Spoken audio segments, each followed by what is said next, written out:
هو انت ليه ما عملتش محضر باللي حصل معاه؟ لا، الموضوع بسيط مش محتاج.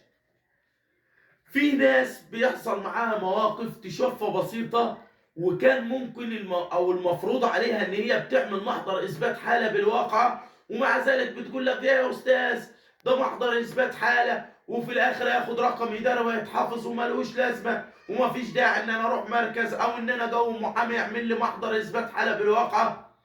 ده حماية ليك.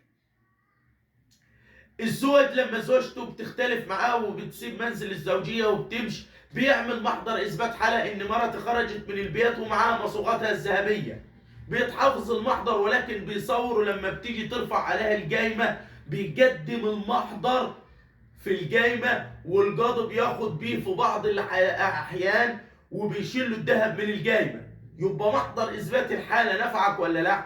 النهارده واحد تعدى عليك او شتمك او سبك او قصبك، والموضوع ما عملتش انت محضر اثبات حال، وجا الموضوع اتطور وحصلت مثلا خناقه وضربك فيها. لو انت عامل محضر سابق تحول ان كان فيه تربص وكانت فيه مشادات كلاميه وكان فيه مشاكل سابقه، فبتغلظ موضوعك فبتعرف تجيب حقك ليه.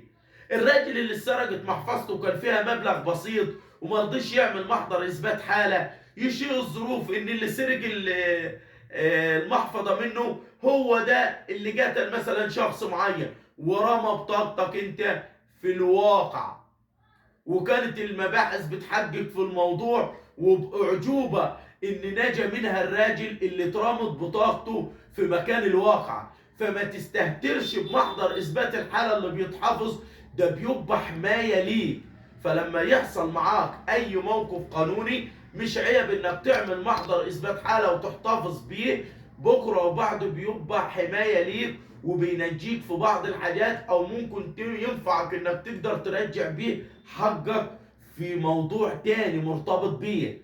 فعشان كده لما بيحصل معاك موقف من باب اولى اعمل محضر اثبات حالة، حتى لو خناقة بسيطة مع جيرانك من حقك تعمل محضر اثبات حالة، بتستند ليه بكرة وبعده انك تجيب حقك. فما بتبصش للموضوع باستهتار، لان محضر اثبات الحالة حماية ليك. انتظروني في فيديو جديد ومعلومة جديدة.